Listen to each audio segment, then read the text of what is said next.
Welcome back to the channel. My name is Mark Johnston, and we talk about gear around here. We talk about guitar gear, studio gear, and we mostly talk about it from the perspective of a guitar player who works out of a studio. If that's the kind of thing that would appeal to you, please hit that subscribe button, stick around for future videos, and if you want to support the channel, there's a link to a Patreon down below that mostly just serves as access to a private Discord server with some of my favorite people on the internet. If that sounds like something you'd be into, feel free to check it out. But all that being said, let's go ahead and get into the video. Today we're taking a look at the Chase Bliss and Electronic Audio Experiments collaboration device, Big Time. Before we get into the pedal, let's do one thing really quick. If you have any Automaton gear and you've never done this, highly recommend it. In the off state, go ahead and take all the faders to the bottom, push the left and rightmost faders to the top, and apply power.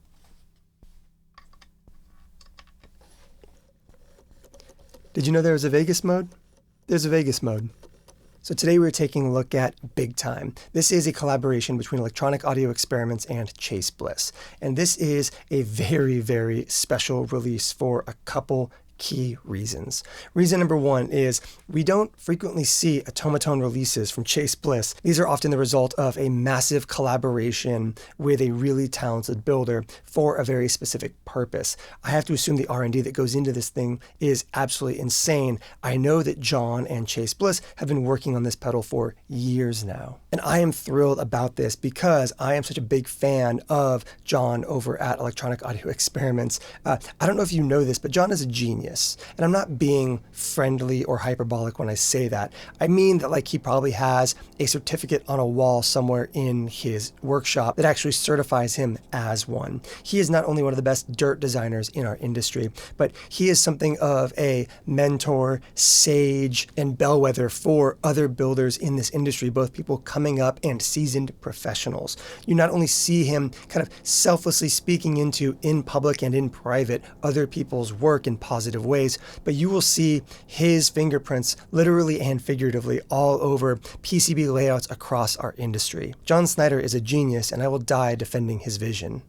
I swear that's going to be my one tangent in this part of the video. We have so much to get into that I'm not even going to go too deeply into what we are doing on this pedal until we are actually getting into our sound samples. But let's briefly talk about what Big Time is. Big Time is an homage to vintage rack delays, but not just in the way that they took like a primitive digital rack delay from the 1980s and put it in a pedal, but kind of an end-to-end recreation. In this pedal, you have things like color, and you have things like state. And what those represent is the analog stereo preamp at the start of the pedal and the analog output limiter at the end of the feedback loop in the delay. So you have two channels of high quality analog preamp at the start, two channels of high quality analog limiters at the end, and in the middle you have this stereo digital delay that can do a ton of things. You have this mode control in the center of the pedal that goes from mod to short to long to loop.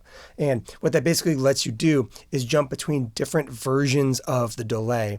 A really short modulation loop, kind of think slapback at the longest, real-time modulator like flanging and chorus effects at shorter speeds. And then your short and long are going to be a shorter delay up to about 750 milliseconds, and then a long one that goes from over 750 up to about 12 seconds. After that, you have access to a looper, and that delay line or looper or modulator can be structured true stereo, stereo widening, or ping-ponging. So you have multiple ways of expressing stereo image in this pedal. And even beyond just expressing something like that main delay line with gentle stereo widening, you have other multi-tap delays that can be blended in using a cluster control that brings in progressively more multi-tap delays that run alongside your primary delay that can also serve to either bolster and blur or get all the way up into ping-ponging delays that bounce around your otherwise not ping-ponging core delay. I will say this, if you pick one of these up, a lot of your initial impressions are going to be very soundscape driven, a lot of big, slow-moving, glitchy, beautiful moments, but there are ways to actually get conventional delay out of here too. You can also voice your delay in this thing in a bunch of different ways. You have multiple different voicings on one of these arcade buttons going from a hi-fi pristine digital delay delay to a focus mode, a warm mode, or an analog mode, which is going to emulate classic BBD lo-fi analog delay chips. The state control is going to control the behavior of the limiter, which is going to respond to how hard you drive into it using that color control.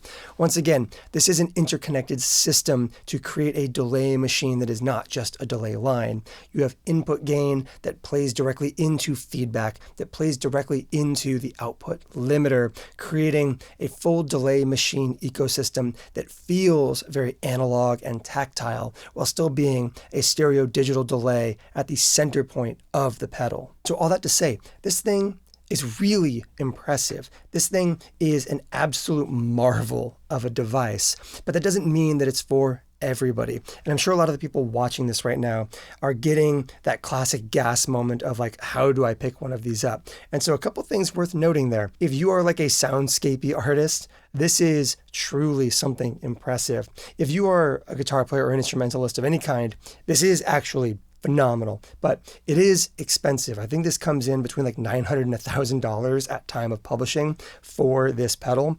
Additionally, the power requirements for this thing are 9 volts, 1 amp, or 1,000 milliamps, which means to power this, you either need a dedicated wall wart or you need to be using a power Y cable and using 2 separate 500 milliamp ports on your dedicated isolated power supply to power this thing by itself. And additionally, if you're looking to use something like this to get classic dotted eighth delays and everything, it will do all that with tap tempo or MIDI, but once again, because this thing does so much, it's a little bit of a hike to get there. It involves things like accessing your expression parameters control page, holding down the scale button, and then adjusting the time slider to find the subdivision you want, then getting back out and going into tap tempo again. So all that to say, Big Time feels like it can do almost anything except for reverse delay. But on top of all that, Big Time can also be something of a reverb by blending that cluster control in with a built-in diffusion system in the secondary controls.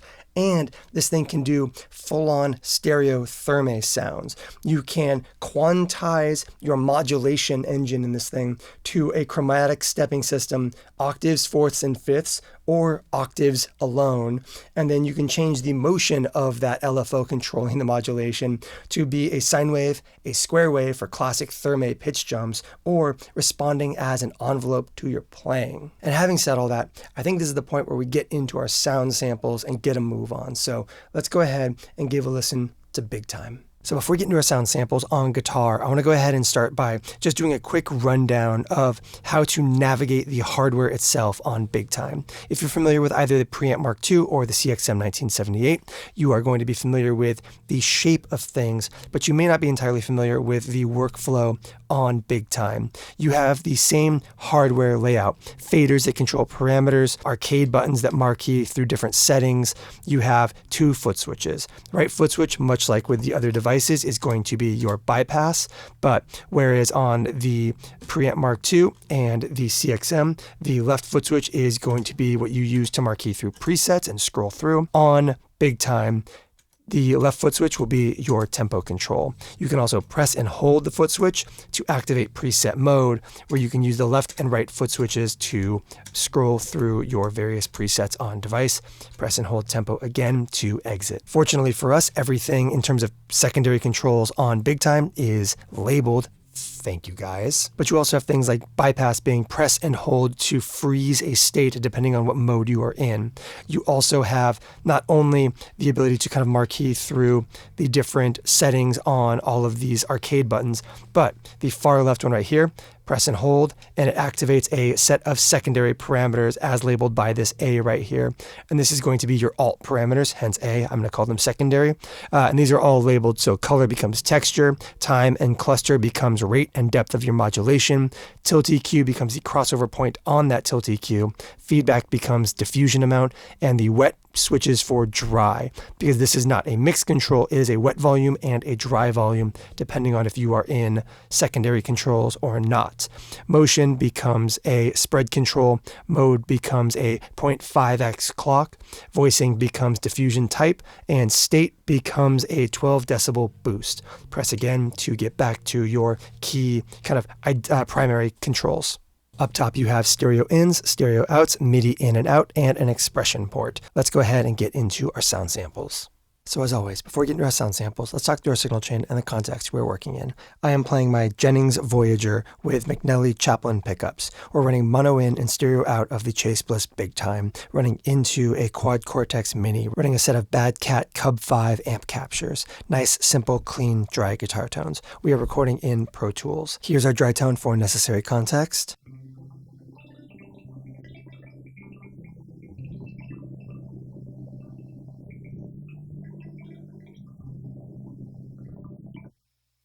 Let's go ahead and turn Big Time on and hear what preset 0 sounds like. And then we'll start getting into some stuff. But first, I'm going to show you a quick trick.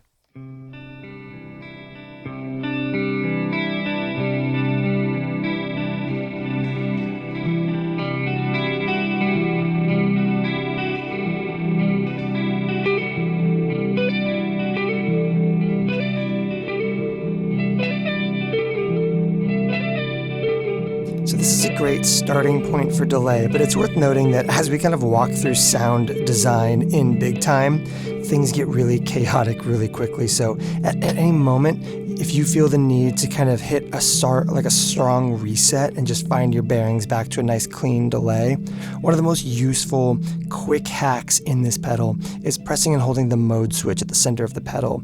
It will recall a very simple, very straightforward, very clean sounding delay, because even preset 0 here, which is meant to be accessible, can be a little bit big and ambient and unruly with enough playing.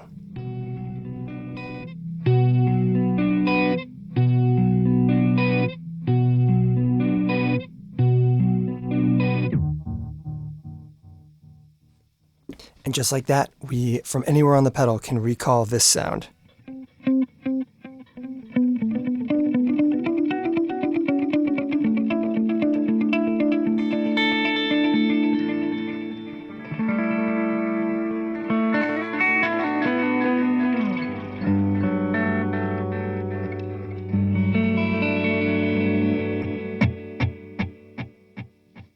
Nice and simple and straightforward and clean, and a really good point to use as our jumping off point for running through some of the features in Big Time. Okay, so it feels a little bit awkward to kind of isolate individual parameters as we go through this pedal because so much stuff has so much interconnectivity to it.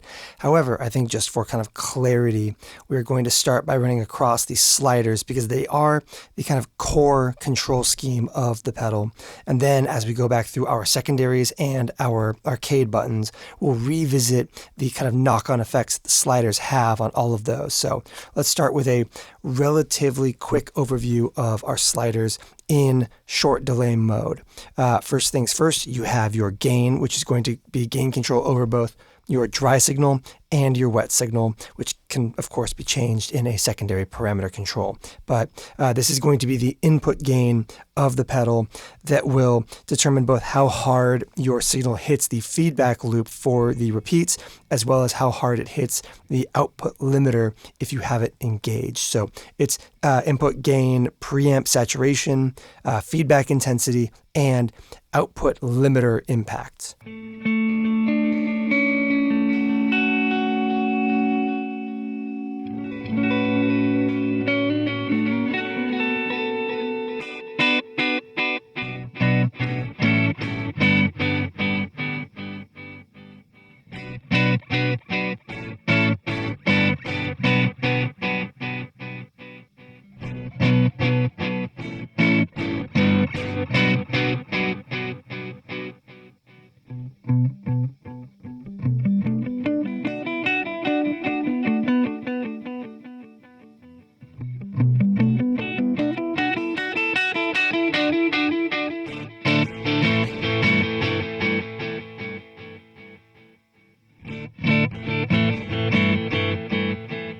So, of course, lower settings for cleaner repeats and less intensity going into your feedback. And next up, you have your time control, which is going to not only be the speed of the delay itself, but it's also going to be a clock control that kind of governs everything in Big Time, including some motion controls and the way that the modulation control kind of interacts with the rest of the pedal. So let's go ahead and kind of sweep through the delay speeds in what we are currently in mode-wise, which is slow delay or short delay.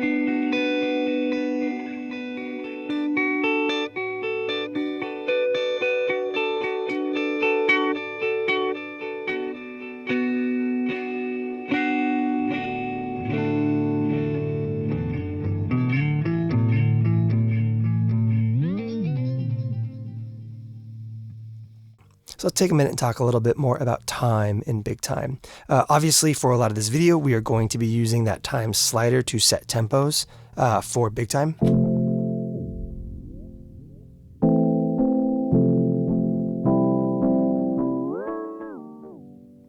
But you can also tap tempo in with the left foot switch, and when you do, it will snap time to the center point of its run, or its throw.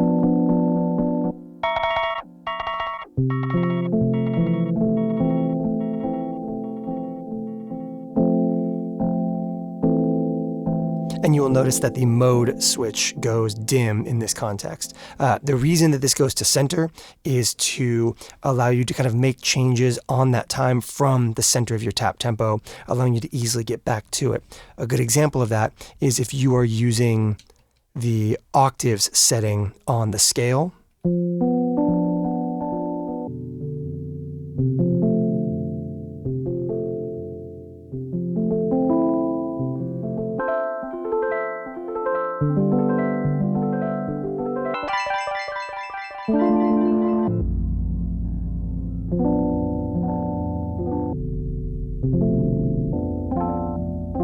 It allows you to always move back to that midpoint versus being all the way at the top and not having anywhere down to go from what you tapped into.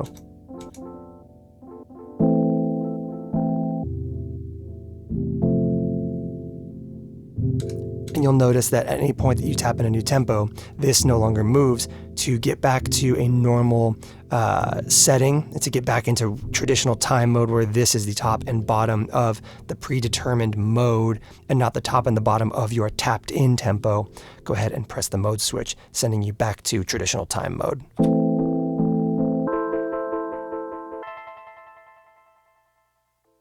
And my final note on tap tempo and time controls in general is by default, you are basically tapping in what seems to be a whole note.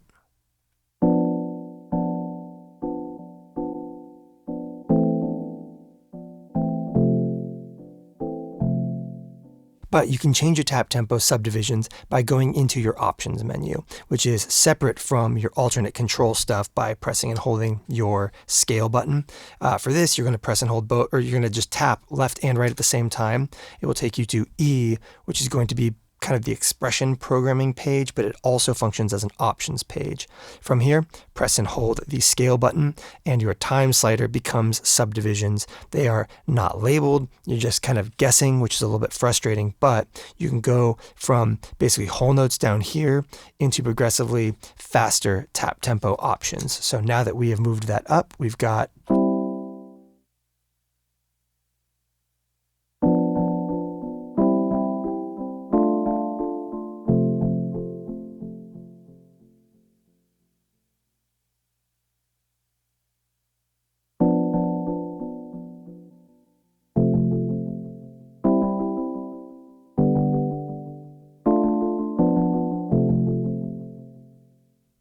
so double tap, press and hold, make your change, double tap, and you're back.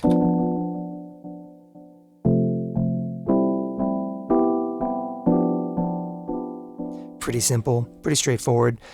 Just a little bit of a learning curve right there. Next up, you have cluster. Cluster is going to introduce additional delay lines that kind of move around and subdivide your primary delay line in the pedal. Right now, we are hearing our single kind of like main delay.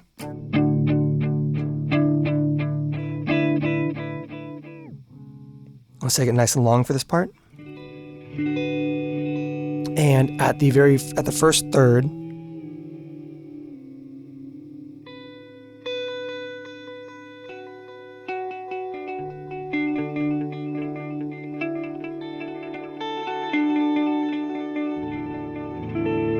can hear that a second delay line that bounces back and forth gets introduced.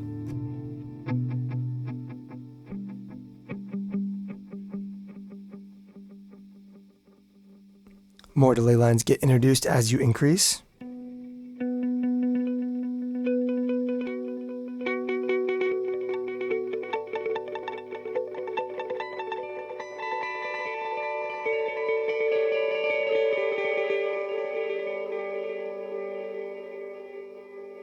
And at maximum, you introduce a series of additional delay lines that in the kind of two primary delay modes start to really add ping-ponging effects on top of everything in this medium spread mode.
Very useful for immediate blurry delay pads.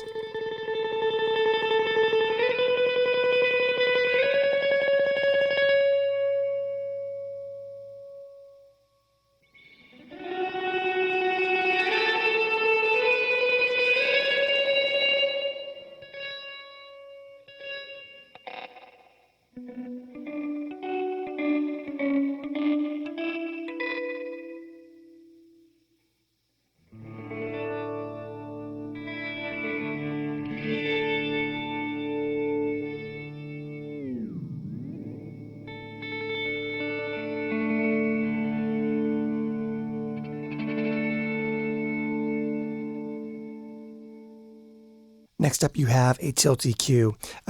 It is exactly what it says it is. As you move it north of noon, you shelve low and down and you boost highs. And as you push it down, you shelve highs and boost lows.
Also worth noting, in that kind of series of knock-on effects that we were talking about, because the EQ exists ahead of the feedback, the amount that you are boosting lows with that tilt, or boosting highs, but the lows are going to be more severe, will impact how many repeats you get. So as you kind of take it to center, you get kind of a normal,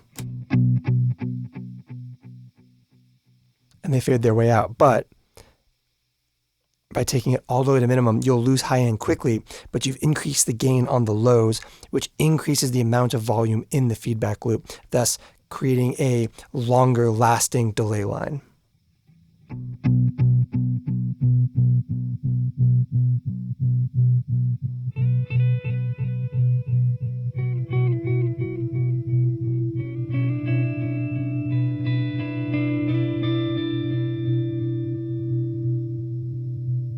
Similar kind of relationship with that input gain. Like if we bring up that input gain and have that low end really heavily boosted,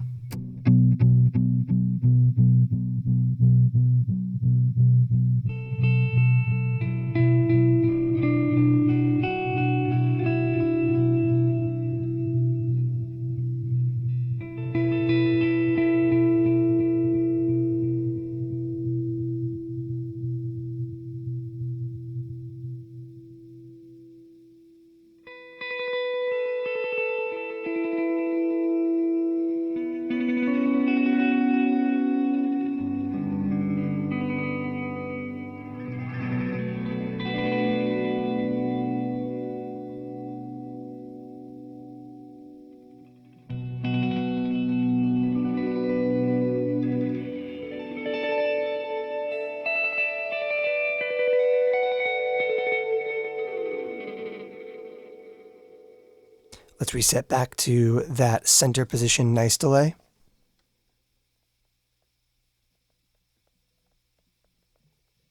And take a look at that feedback control, which, as you're probably noticing in this pedal, a lot of these parameters have a lot of throw in that first 10%. And then get pretty extreme from there. You'll especially notice that as we get into our modulation and a couple other things. This feedback is like that in a big way. So single repeat. And that's going to be a single repeat, even if you really try to accentuate it.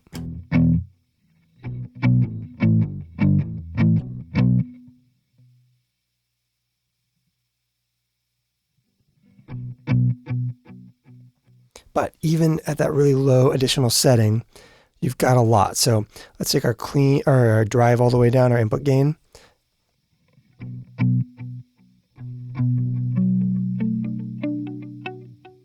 So now we only have a couple repeats before they fade it out pretty quietly.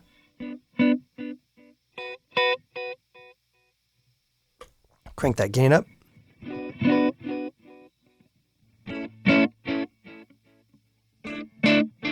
And we're getting a couple extras. Let's go ahead.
And of course, wet level.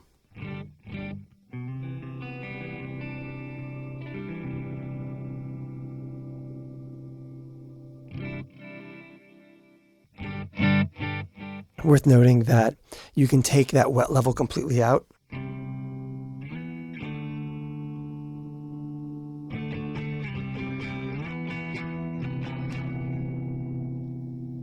And just use that input gain.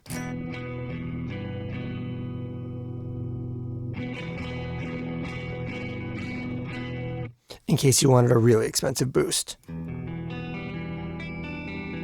even needs the delay? Let's take the delay back in.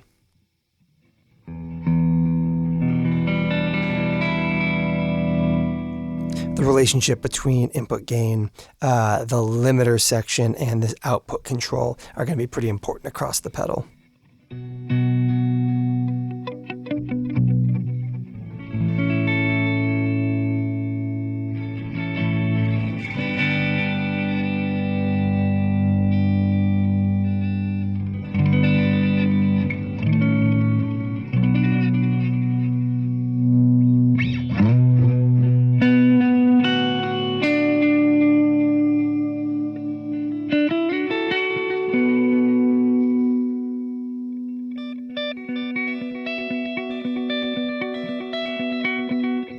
But that wet control being separate from a wet dry control is really valuable, and its overall volume is really valuable because you can run this thing as a line level input and as a kill dry, making it a really effective tool as a aux send in your DAW or in a wet dry wet rig.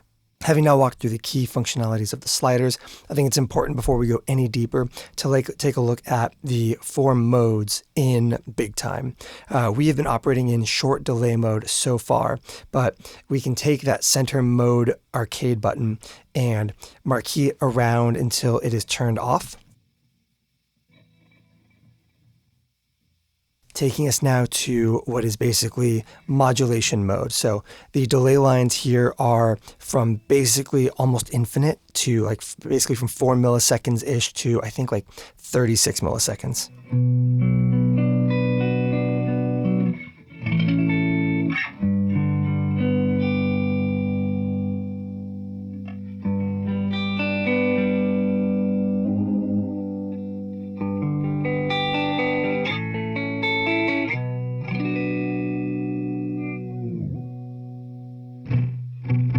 So at the very longest, you've got kind of like a quick, slappy double track.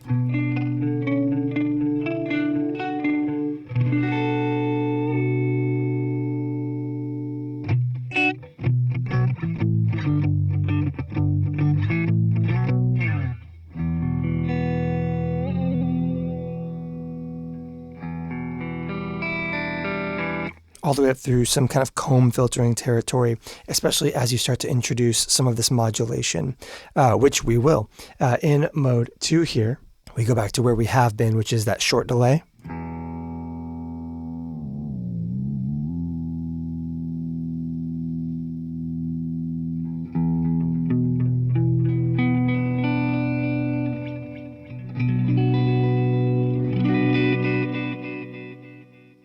Short delay mode will give you up to 736 milliseconds, so just kind of under a second.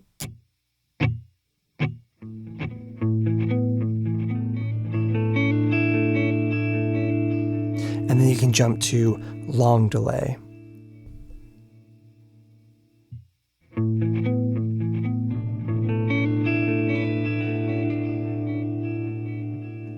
Which goes up to 12.5 seconds.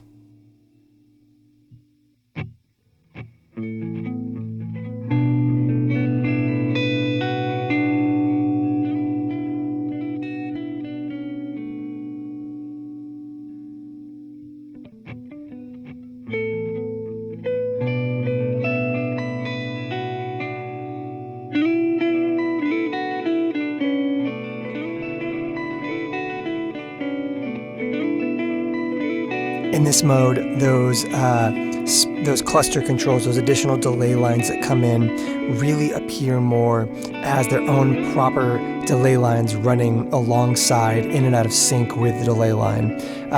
They're more multi-tap in shorter modes, and in this long mode there are a lot more just additional delays to kind of float around the stereo field.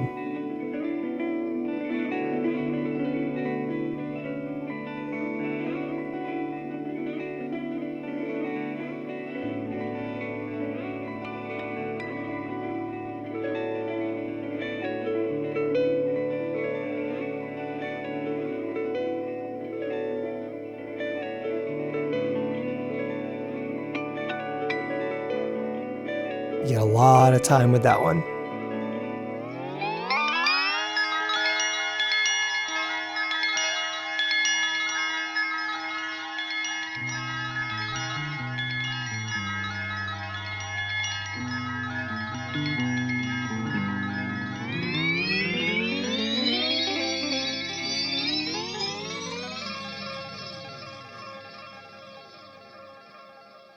And of course, your fidelity will stretch with that because it is a clock control more than it's a time control.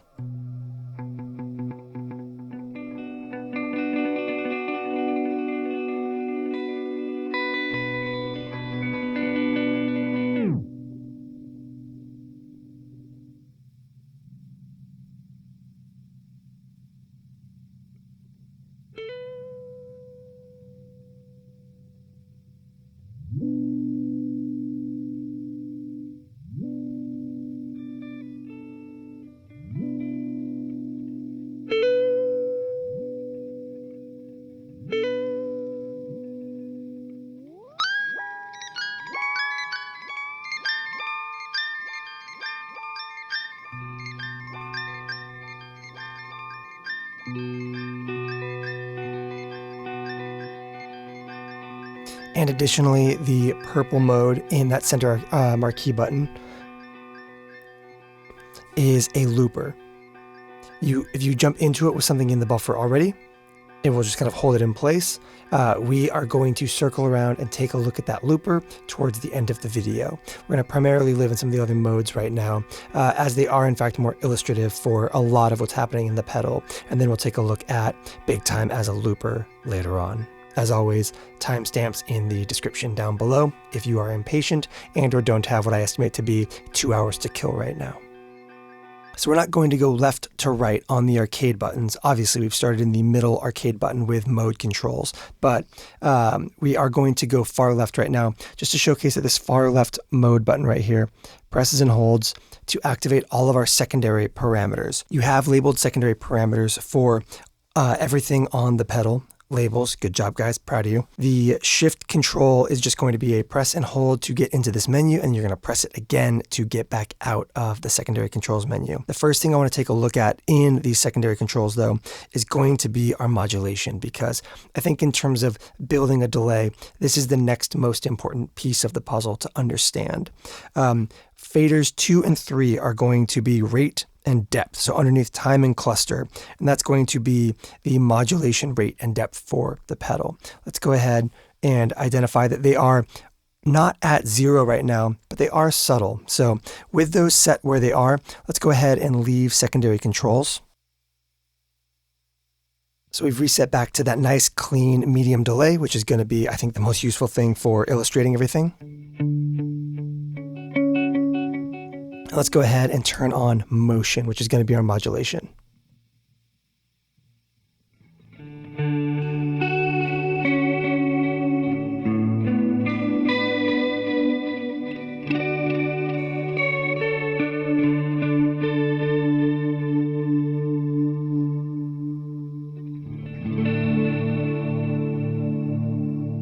So worth noting, what we are hearing right now is motion mode number 1, which is going to be a sine wave. Motion mode number 2 is going to be square, and motion number 3 is going to be an envelope follower. Let's go ahead and walk through those really quick.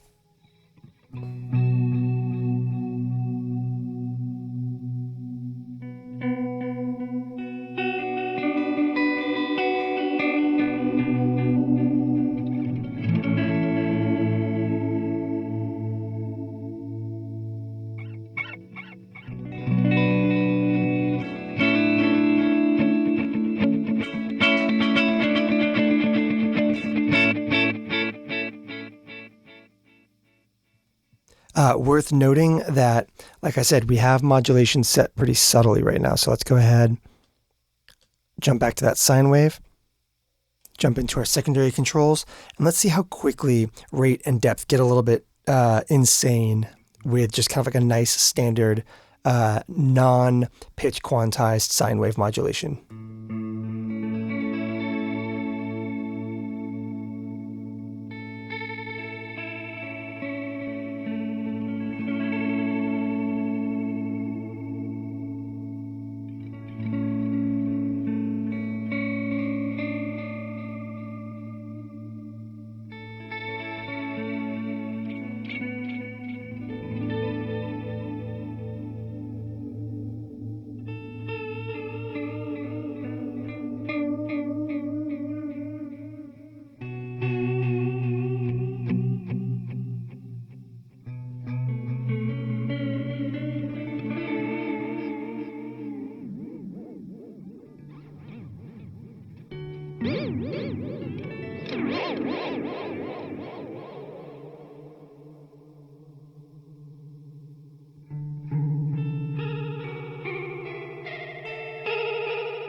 Yeah, things get weird. Okay, let's go ahead and marquee around to modulation mode.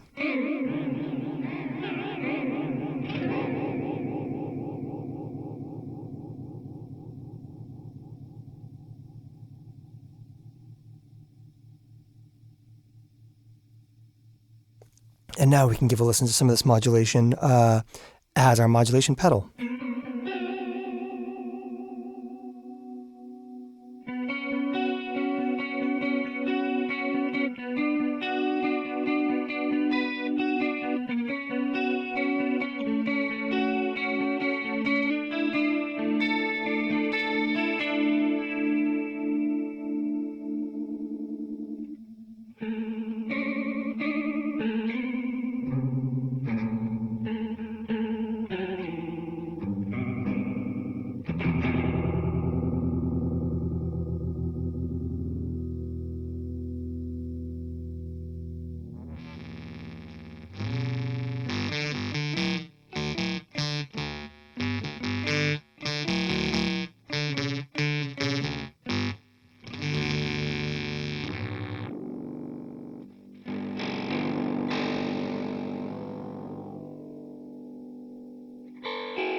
Let's leave ourselves with a little bit more of a severe amount of depth, because now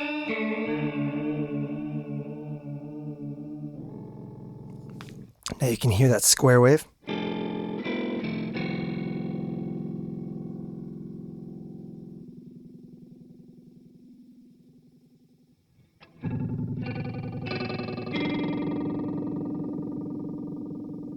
But like I said, because we're dealing in a clock control here,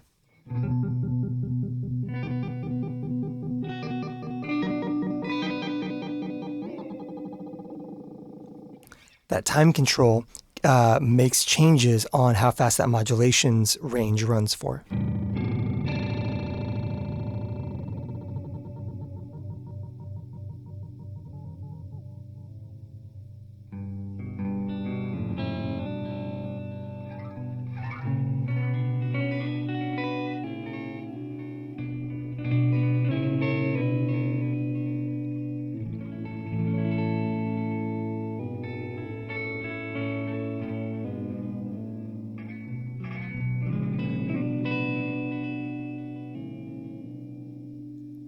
And at this point, you might be thinking, that's a really interesting idea. How is this musical in any way in terms of its application?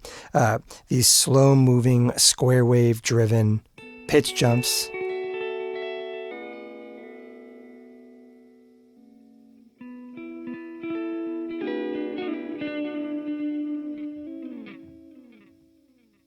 Well, we have been moving right now with this scale mode turned off. This is a secondary part of both time and modulation that allows you to take the movements on this clock control and the pitch changes in your movement or your motion control and quantize them either smoothly as we are right now, or chromatically, or to fourths, fifths, and octaves, or to just octaves. So right now you will hear, if we jump back over to our kind of like sine wave motion,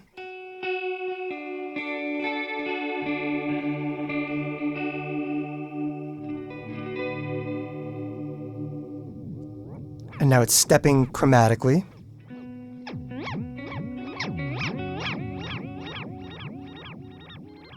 Now it's stepping fourths, fifths, and octaves.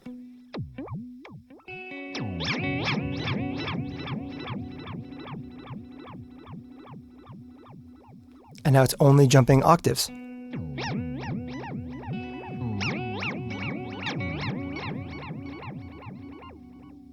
if we move it over to the square wave,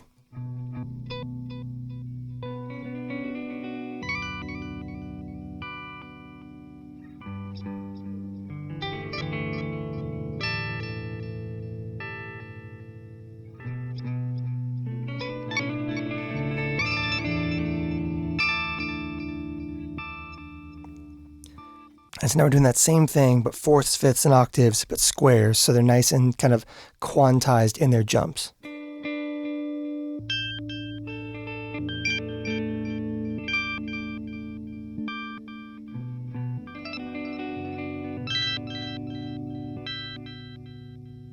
And so now when we go back over here, you can set the depth and the speed of those changes.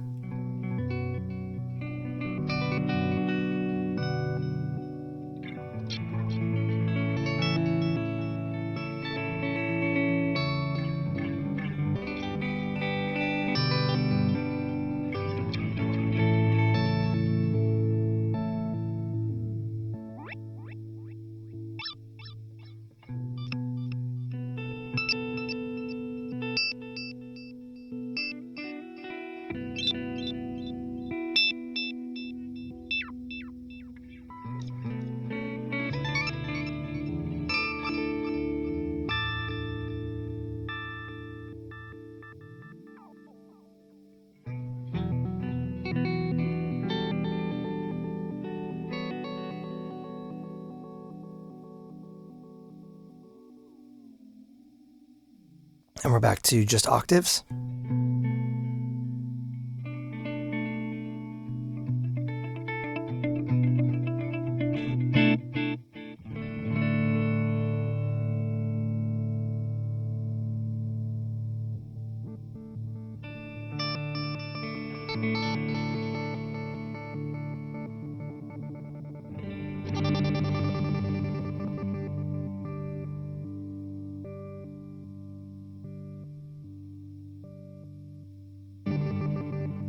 And again, because it follows the speed of that clock,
And because we are operating in this octaves mode, it's quantizing and kind of snapping to pitch or snapping to scale everything pitch related in this pedal right now. So if we make movements to this slider, instead of those smooth slides,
motion in this pedal is a lot more than just modulation. It can be used to apply simple sine wave-esque chorusing modulation to your repeats. It can also transform the entire pedal into a stereo therme with incredible ambient properties. And there's a reason we keep coming back to this point. It's because all of these building blocks mix and match to create amazing stuff, but to get there, you need to understand the fundamental individual components. So the next fundamental individual component I want to take a look at is going to be the stereo spread control. So far, we've been operating in mode 2 of stereo widening in big time, which gives us this just nice, gentle existence of stereo. Let's go ahead and activate our secondary controls and marquee back to that second one, the spread control being off.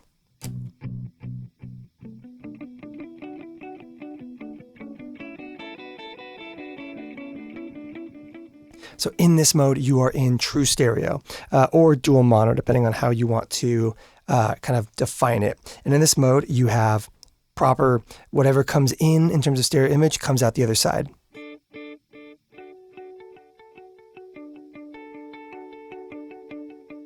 And as you bring up those additional repeats in that cluster,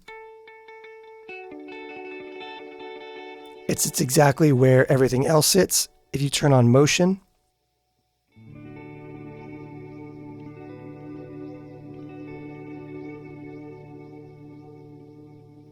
you can run a stereo image into the front of the pedal, and whatever is represented on the left side will be delayed and repeated on the left side as it goes with the other side as well. But for running mono in, stereo out, you are not going to get any inherent stereo widening from mode 1 like this. So if we go ahead and move over to mode 2, you'll be in the mode that we have been in this whole time, which just applies a gentle stereo widening to your primary delay.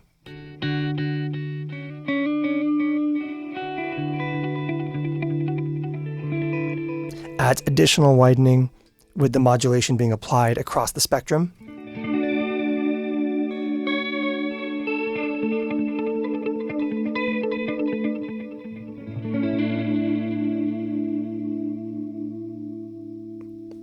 And additionally adds more stereoizing effects as you bring up that cluster control.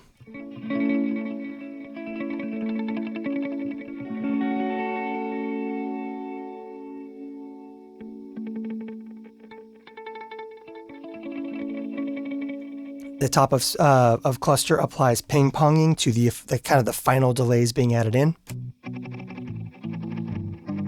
And you can combine both the motion control with that cluster to create incredibly wide sounding delays without having to resort to exclusively ping-ponging.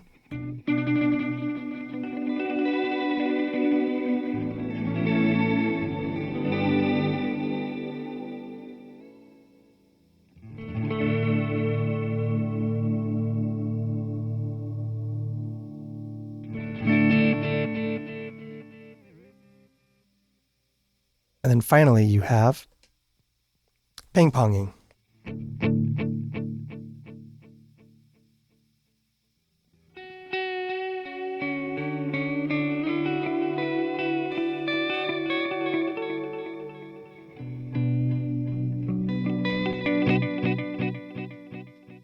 But for the purposes of demonstration today, we are going to live in that blue spread mode, which is my favorite.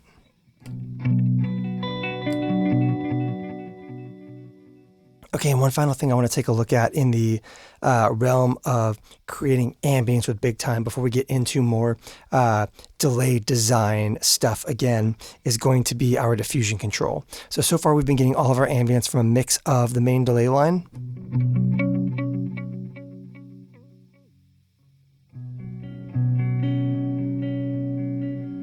and those clusters.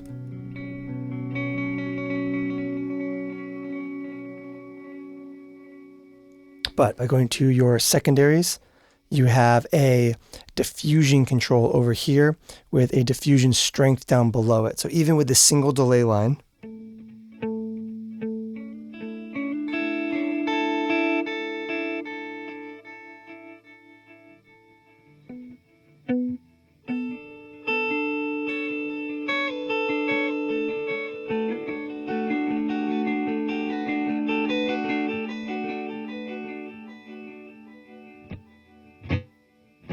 you start smearing out those delay lines.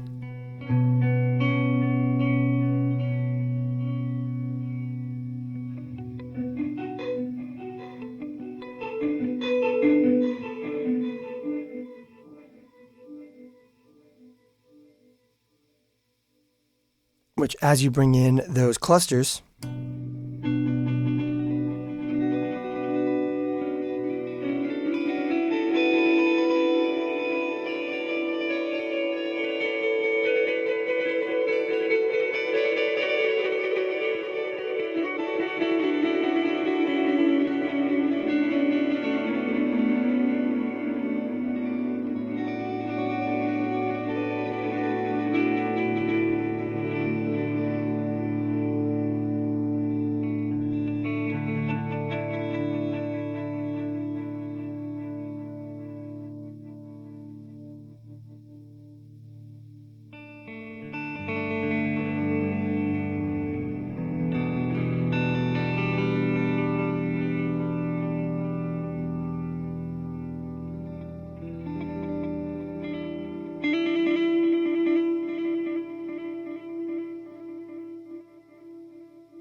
and you can take that diffusion control and you can kind of blend it in with some of the other really, really ambitious stuff that we've looked at so far.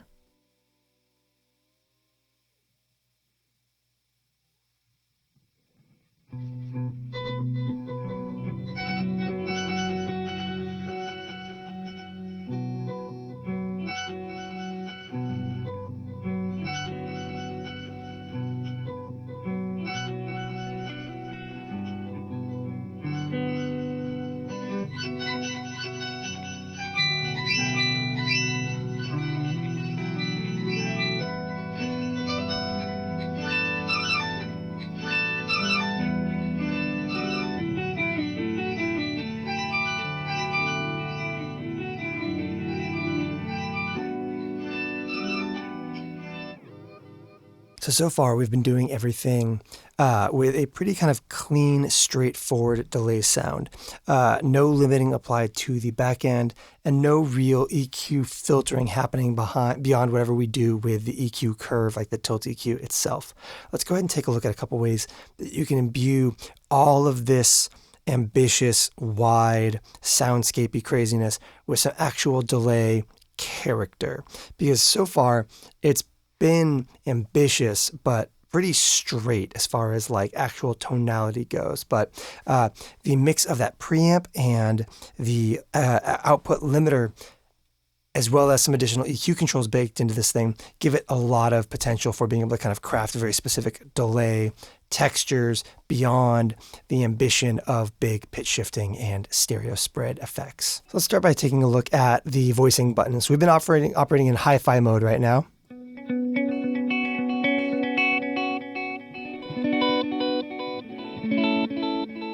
But you can go ahead and jump from that to modes like focus, warm, or analog.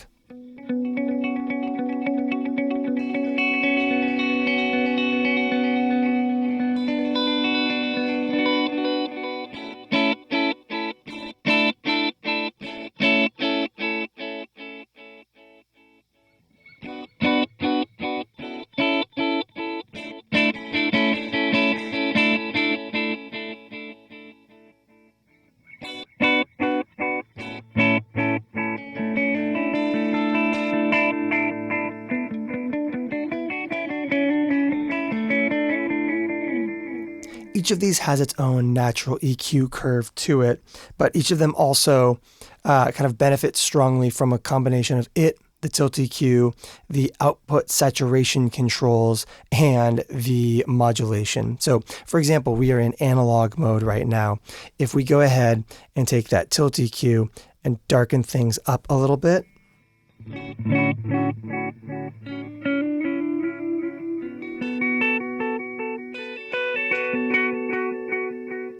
and apply a little bit of chorusing to it,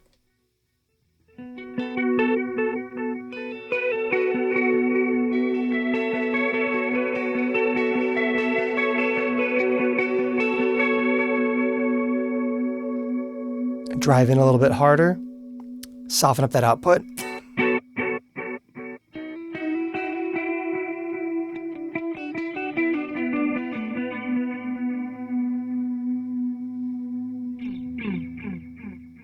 You've got yourself something very, very convincing in that analog realm.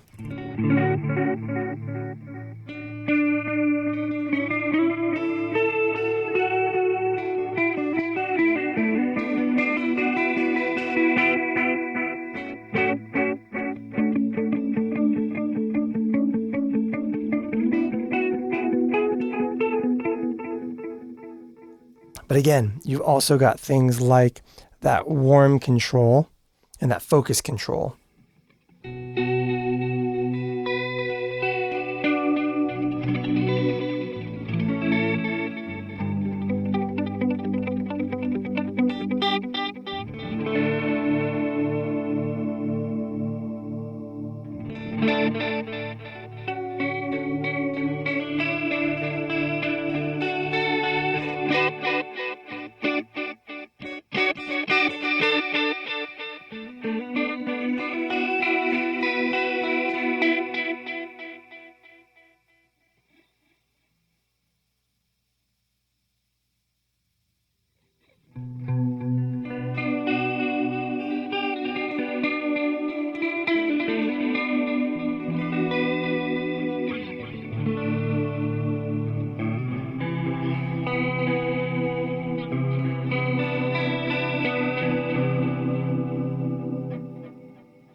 Let's take a minute and talk about scrolling through presets.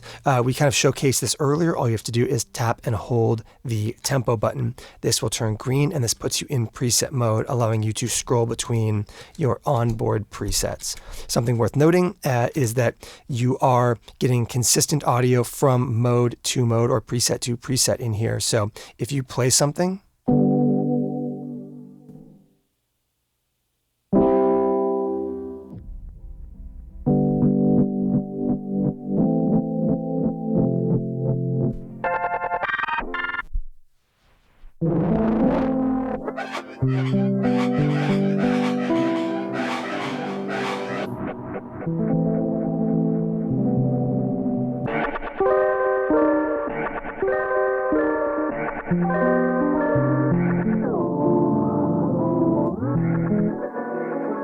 You shouldn't think of these so much as presets as you should states of being of the pedal. You are not loading up a new algorithm, you are not loading up a new set of sounds, you are simply moving all of the parameters on the device instantaneously to the next set of parameters, creating those really jarring transitions.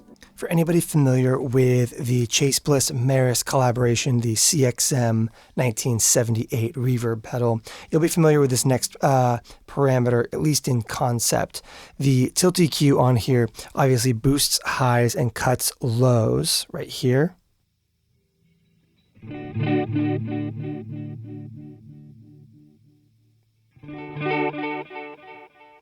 But there is an additional control here that allows you to set a crossover point between the two of them. And the reason I reference the Maris is because the way that the reverb works in the CXM is by setting the delay, or the reverb decay time of the low end and the mid-range separately, and then setting a frequency point to be the crossover between those two different reverbs. In the big time, you have your tilt EQ, but you can also set where that crossover point happens, which allows you to kind of optimize for boosting or cutting the right frequencies depending on the voicing mode you are in.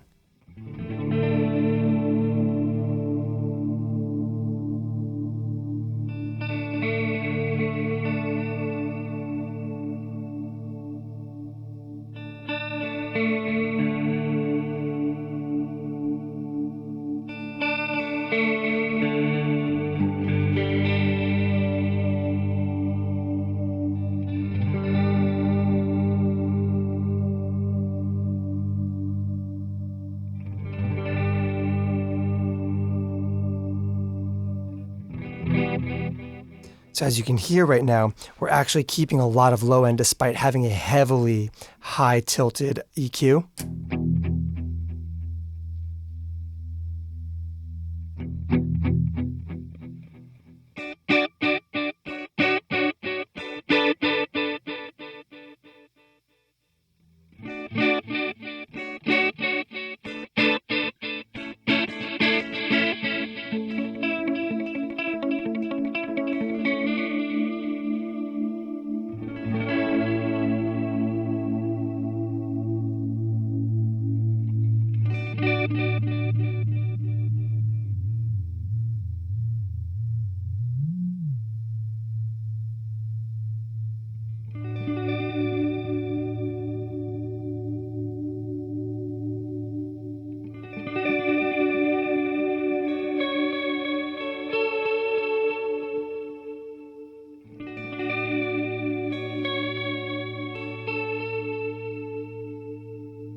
So let's go ahead and take a look at state and that limiter. What we're going to do here is look at the 4 different states of the limiter in the pedal using the far right arcade button, moving between digital, compressed, saturated, and fucked. But we should probably bleep it and call it because it is in fact just a bunch of interrobangs on the manual. Each of these states offers a different behavior from the built-in analog limiter in the feedback path, digital being no limiter, runaway oscillations, massive volume spikes, but also a very clean and consistent output. Compressed is going to be a nice subtle amount of compression, keeping the delay relatively clean, but offering some kind of limited headroom to prevent from kind of blowing up your amp and runaway oscillations. Saturated is going to get you into a more clipped version of things. As you press into it harder, you're going to get more degradation and breakup in the delay line. And finally, is going to offer a misbiased version of that limiter, creating massive degradation of your signal quality and broken drifting delay lines. Each of these states has an adjustable parameter that you can control using the texture control as the secondary underneath gain. Digital is just going to reduce bit depth and introduce aliasing, very reminiscent of vintage digital rack delays. Compressor is going to offer up just a increasing amount of compression from gentle amounts of sustain all the way up to like full-on ducking delay lines. The texture under saturated is going to control the symmetry of the clipping, basically allowing you to distort your delay lines. And that mode is just going to control the misbiasing of the delay, creating broken, think vintage fuzz on your delay line style, broken speaker style effects. Let's go ahead and start walking through those and playing with the relationship between the texture control, but also that input gain and that feedback, which will also play directly into how severe any of these limiter effects are behaving. And as always, let's go ahead and start things off with that very, very clean delay line by pressing and holding the center button.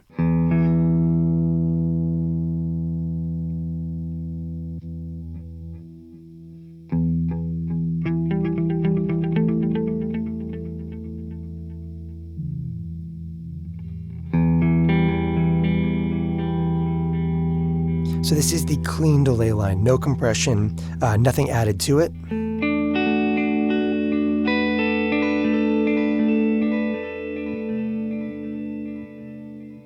And we can go ahead and introduce and increase that aliasing effect.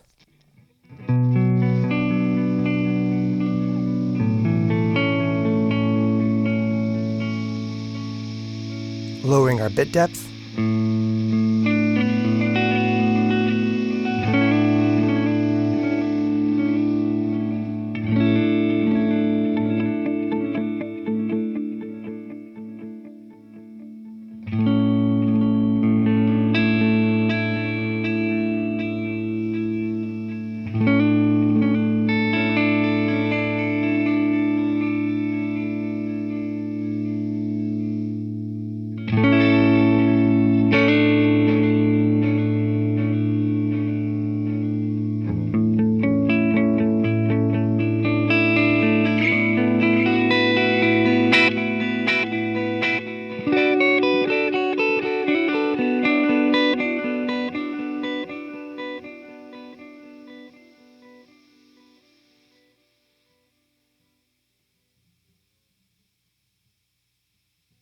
Jumping over to the compressed setting.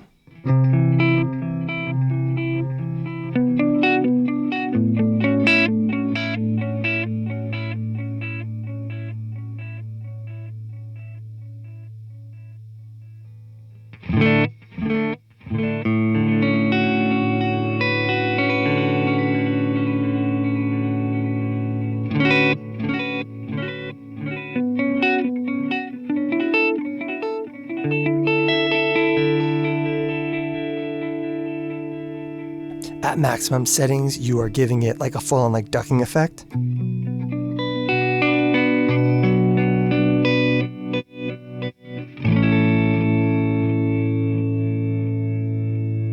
And of course, you can take it to something a little bit more obvious but gentle.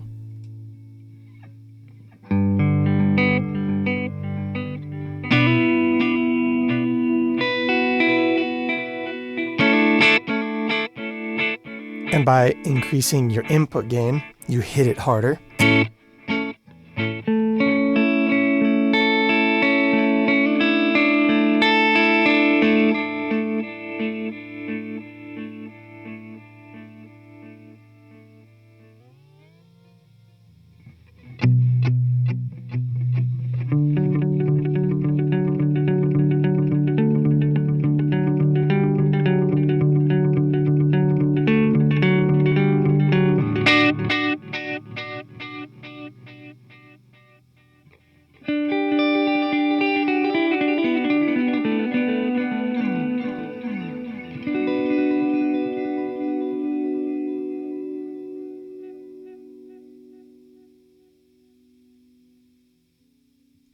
Next up, we have our saturated mode.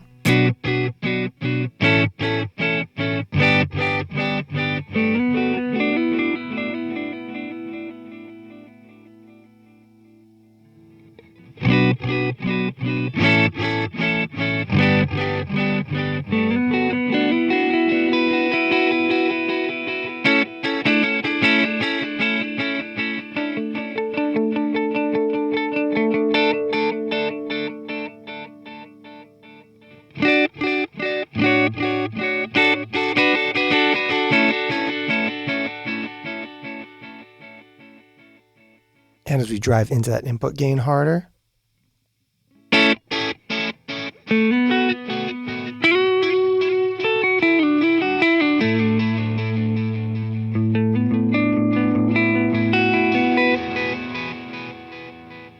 And this is a great opportunity to kind of take a look at that. Let's kind of bring that down to a gentle amount, give a little bit more.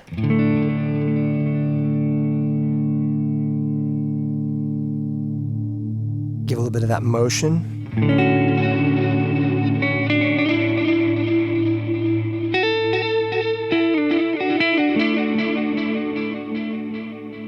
Gain in a little bit harder, compensate down.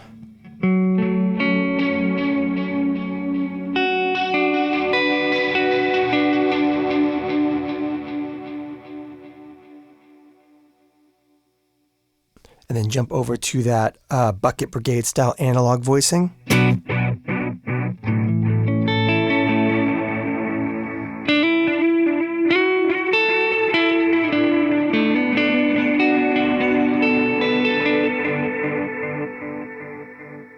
Gain down, clean that up a bit.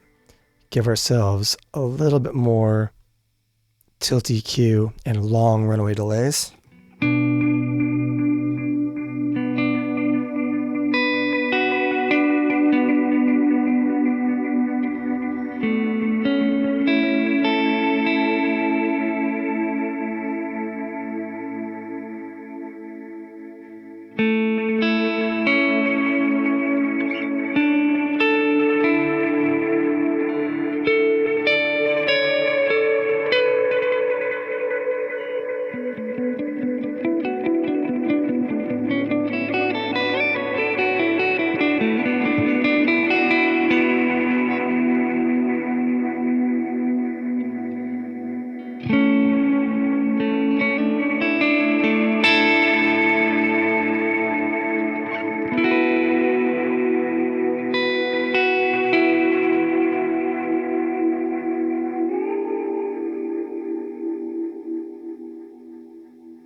And lastly, we have our parameter. And this is going to be misbiasing of the limiter. It's going to just create a lot of junk and chaos in these delay lines.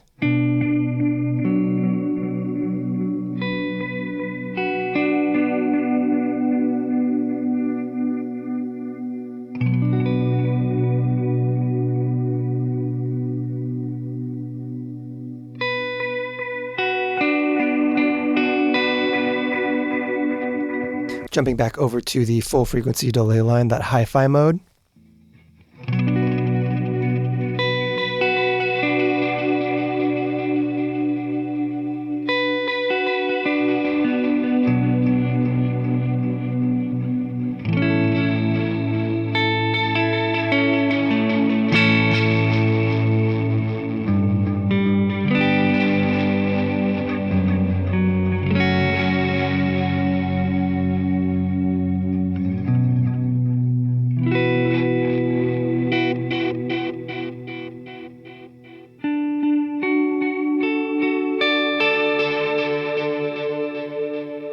Worth noting, the harder you hit this, the more you're going to kind of destroy the delay. So soft playing will give you that grit, but not like a lot of loss.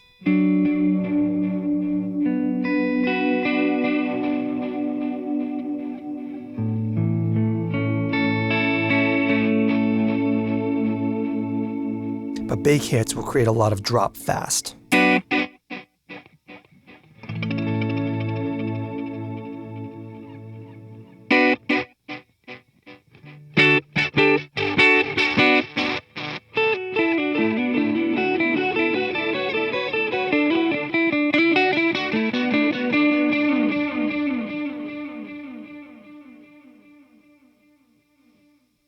So we are fully misbiased in that final mode. And let's just kind of like slowly walk the input gain up.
You can step back over.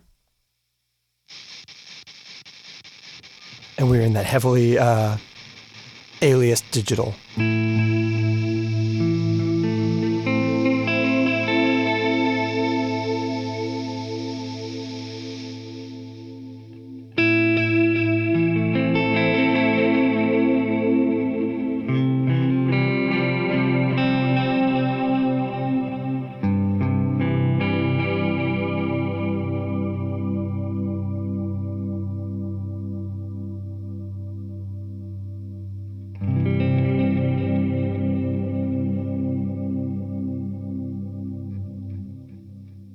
Having looked at the ability to kind of lo-fi this pedal here by both using that output limiter as both a kind of subtle compressor as well as a full-on like delay signal destroyer.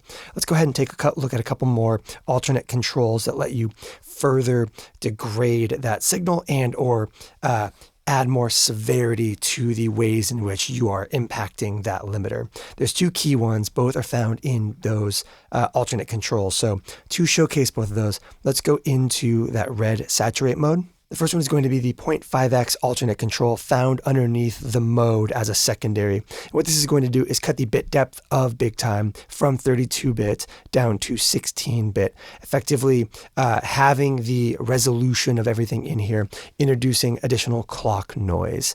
And we're going to live in that for just a minute here to kind of showcase some different beautiful things you can create out of that, including very reminiscent therme textures, but in stereo.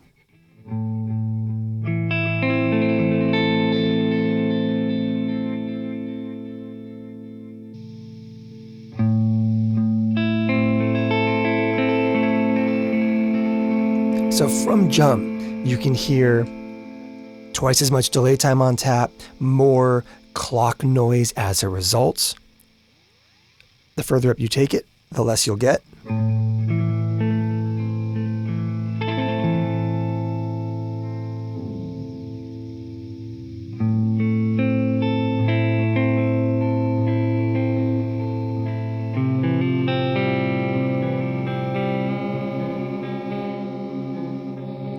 Let's go with like a dark focused mode.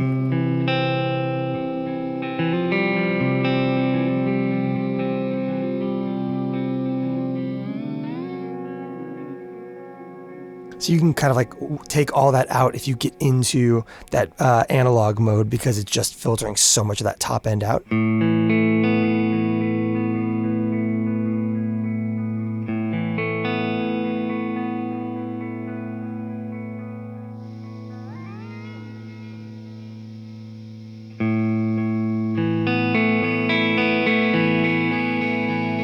Let's also go ahead and jump over to ping pong.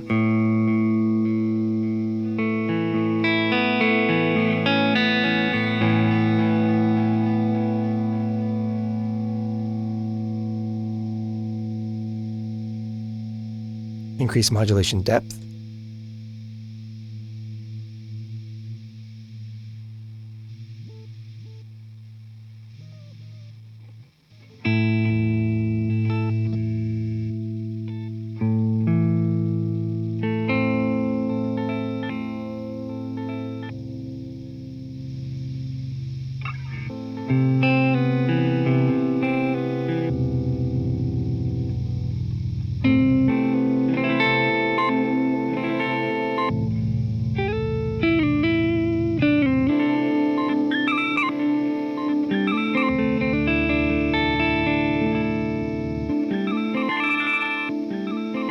And again, the difference here is twice as fast, twice as much resolution.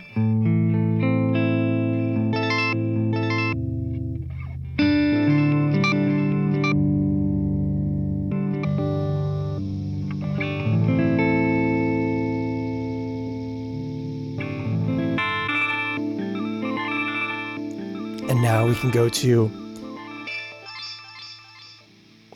truly, truly long delay lines here.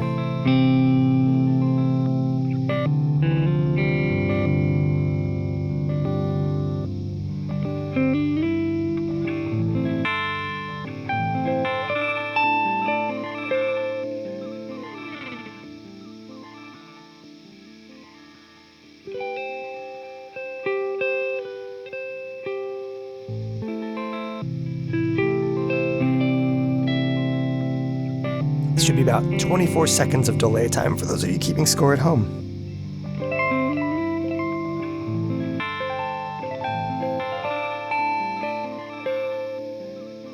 This is also a great opportunity to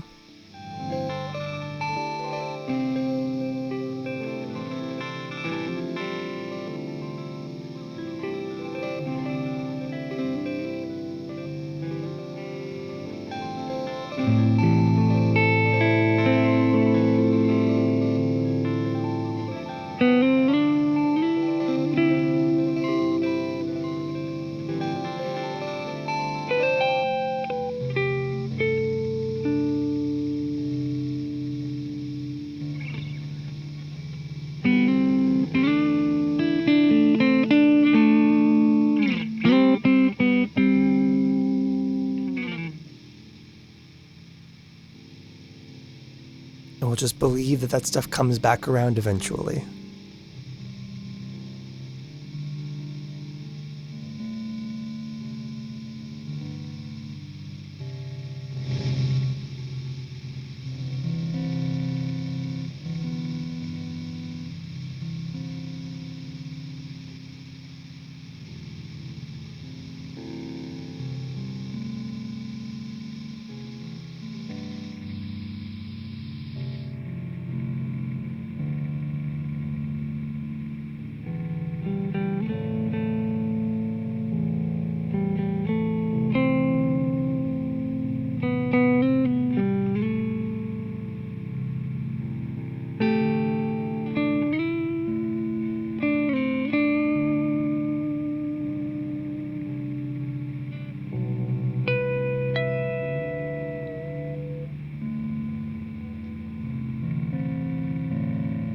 And that lo-fi will just kind of drift forever.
Say you want to really smash into the front of that delay stronger than your guitar is giving you the opportunity to, or say you just want to use this to really smash into the front of your amplifier.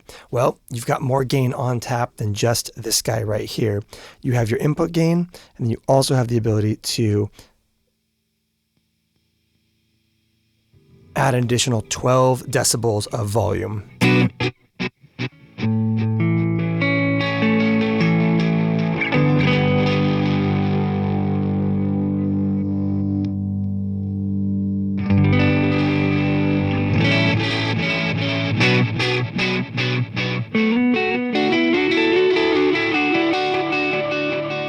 Just for those of you who really, really need to destroy something today. So let's go ahead and talk for a minute about the bypass switch. This is also going to have a few different use cases. Obviously, it bypasses the pedal, and in preset mode, you use it to scroll up on your presets. Let's go ahead and get out of preset mode right now and make use of the modulation mode that we've just entered into.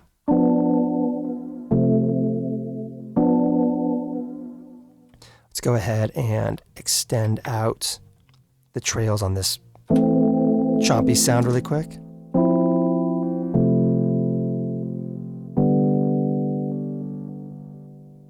You can use the right foot switch as a press and hold to max out feedback and color, just like as a momentary effect.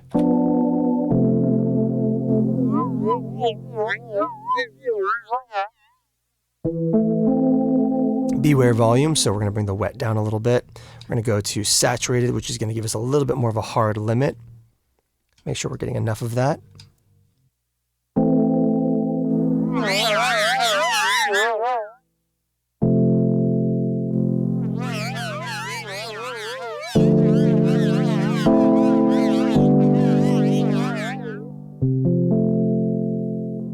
But additionally, if you go back to one of those nice normal delay loops, the press and hold on the right foot switch is just going to freeze your delay, allowing nothing new into the buffer, but creating also a revolving infinite.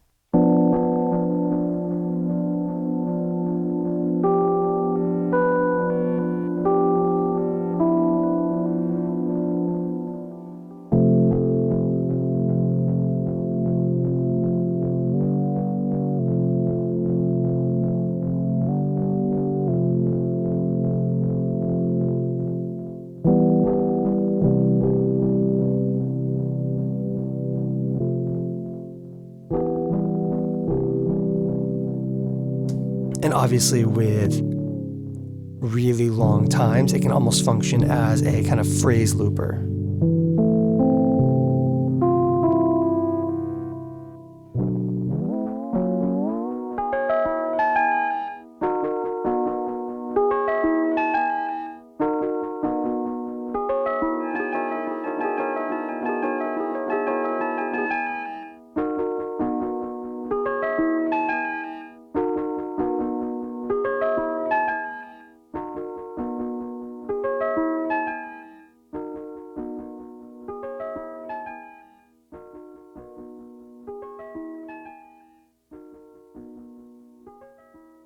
So we briefly touched on the expression programming page and its ability to access your tap tempo parameter earlier in the video. But from this page, you also have a variety of other secondary options available to you in your options page. Mode is currently lit because this entire video we have been using trails turned on, which means when you bypass the pedal, you keep hearing the delay. So in the current state, you have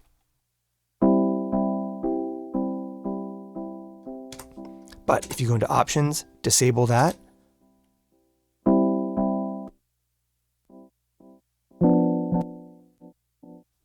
It will disable the trails. Let's leave those turned on. But you have a couple other really interesting things that are worth knowing about here. Over here you have scale ignore, which will basically allow your modulation matrix to not pay attention to the time control. And the value there is basically, let's go ahead and turn that on and show what we mean by that.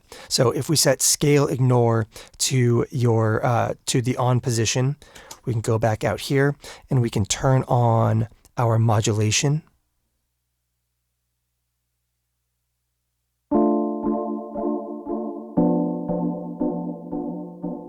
And now we can have those big octave steps.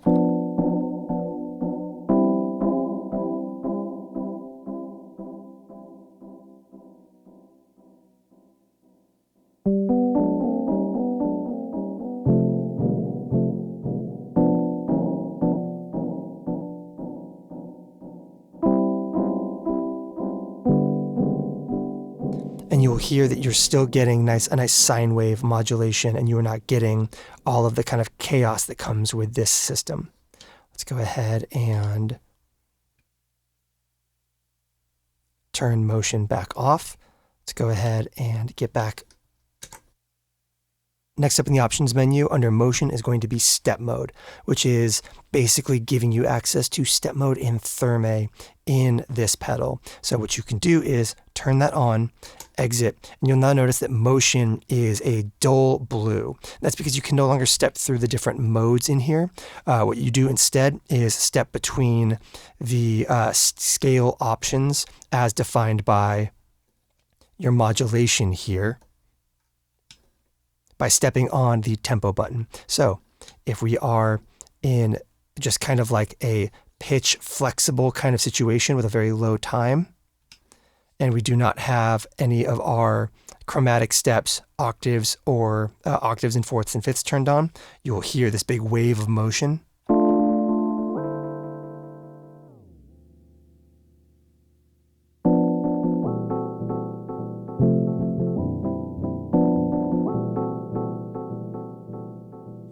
By turning time up, you can go ahead and make those steps happen a lot more quickly.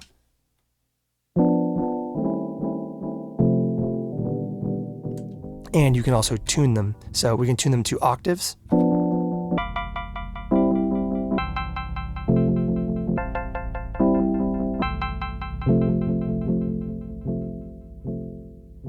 So let's go to long mode, give ourselves something a little bit more.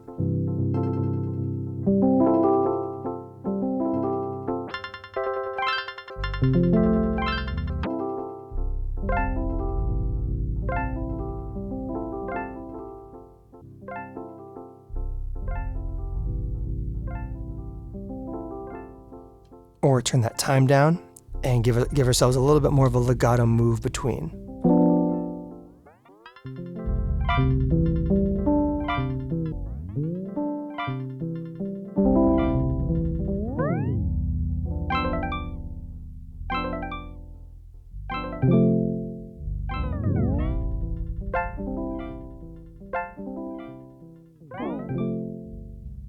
And now we are back to normal. Additionally, from this options, you have the ability to go kill dry and a dry clean. Kill dry will take your dry signal out of the pedal entirely.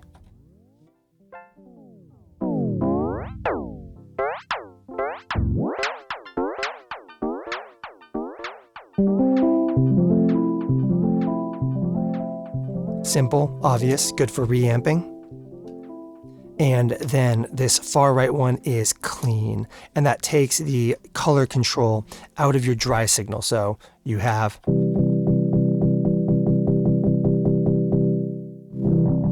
but does affect your wet signal still, allowing you to do really gained up delay repeats.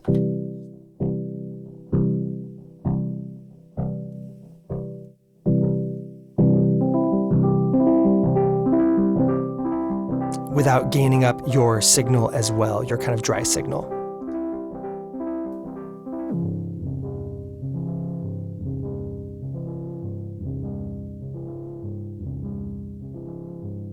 And additionally, of course, in this setting, you can assign expression parameters to any of or all of your faders by simply moving them to the top of the position. This will enable them for expression controls. Let's go ahead and showcase that really quick. So we've plugged in my Dunlop expression pedal, and we can now set up some of these faders for expression control. Let's go ahead and set up our cluster and our tilt EQ. And then we will go to the toe position, and this will allow us to kind of set where we want cluster to be at the toe down spot on the expression throw. So let's go with no cluster, but a really bright EQ. And lastly, you have the ability to use a external foot switch to do a variety of additional things with BigTime. It can be used to scroll between presets without having to access preset menu. It can be used in quote unquote fun mode, which allows the left foot switch to drop the 0.5x clock on and off for halftime lo-fi drops in real time, and to clear the buffer with the right side. And additionally, it can be used as a desktop expander. So if you were using this in like looper mode on your desktop with your synthesizers or whatever else, you can have a foot switch on the ground that records and overdubs and stops and clears. I would showcase all of that right now, but this one does not seem to play well with BigTime, and it's the only one I've got. So let's go ahead and talk about the loop mode in BigTime. You can do things like grab short or long and jump into mode to freeze what you've already been playing into the looper, but we're going to go ahead and just start from the looper on its own.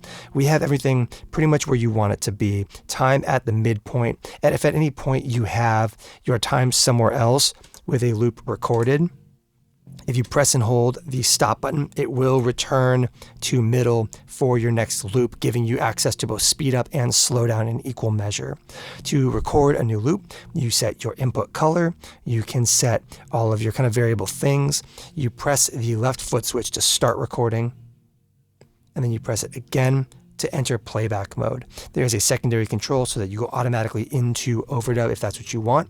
You can stop the loop by pressing the right foot switch, press and hold to reset your loop back and erase the loop currently in the buffer. For traditional looping, like infinite perfect looping, you're going to want to be in hi-fi mode with time at noon. That's going to give you nice signal quality and about 45-ish seconds of record time. Let's go ahead and put a quick little loop in here.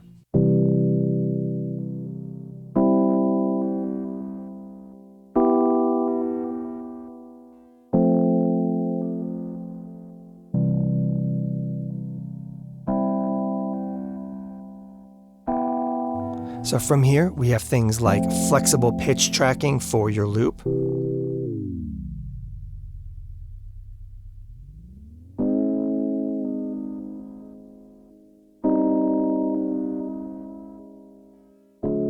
But of course, you can also use those scale controls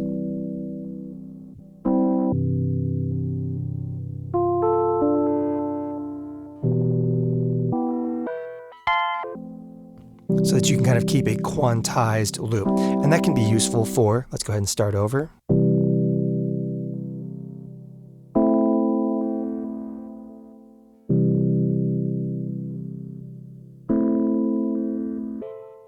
For overdubs.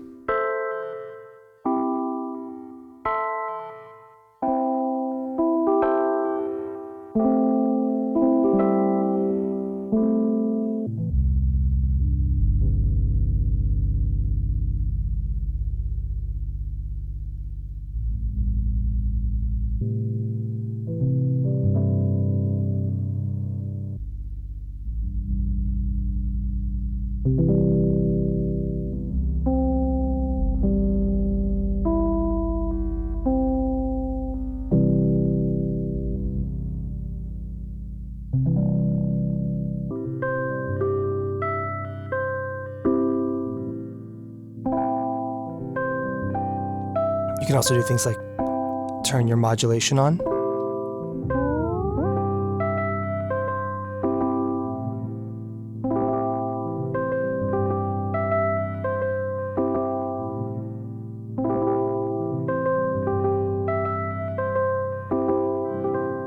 Introduce cluster that will add additional versions of the loop moving around itself.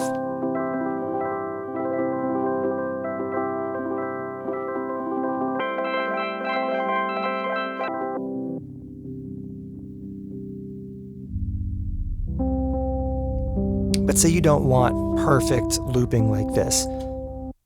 Go ahead and jump from hi-fi down to focus, warm, or analog, and this will give you a version of a looper more aligned with like a tape delay or a kind of like sound-on sound looper that will degrade and morph over time.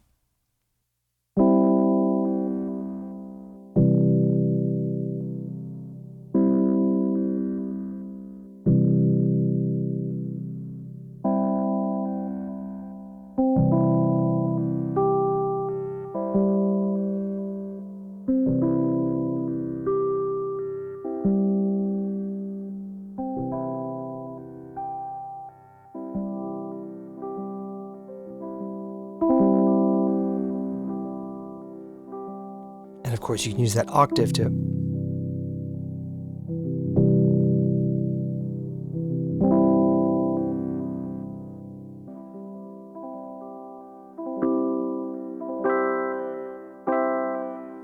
And you can hear all of those old loops kind of like fading into the background as the analog EQing just kind of slowly carves them away over and over and over again. We can always access one of our additional states, drive into the front of our looper harder, and make use of some of that saturation to further destroy our loops as we go.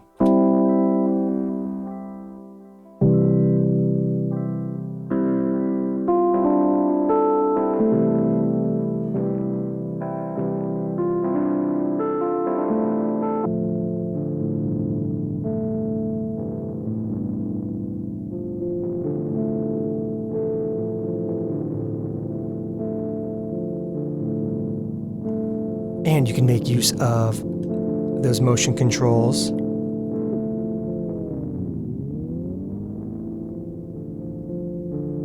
to allow that scale quantizing the motion itself, giving you access to basically what if Therme was a stereo looper.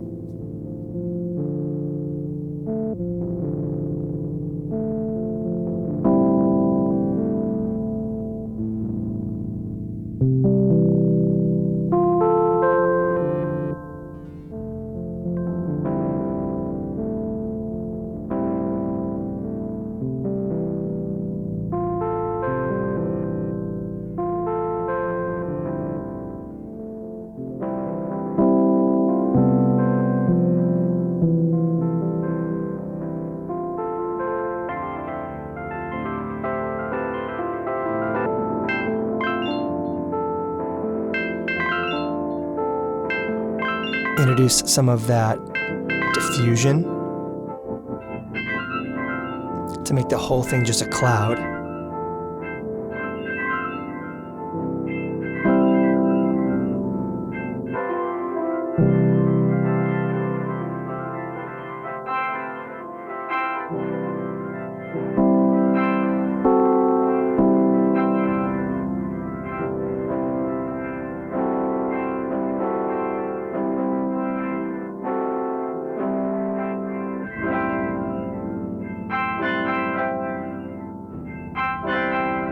Also worth noting that the higher you take the time when you are between recordings, the less time you have available to you in the looper, but the higher fidelity the loop will be.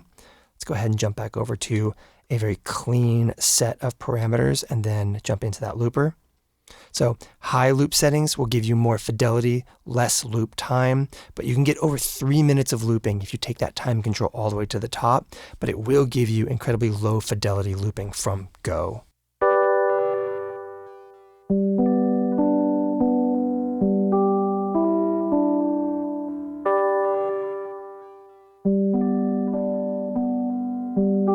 See, we're not even using the aliasing. It's just gonna be like that sometimes.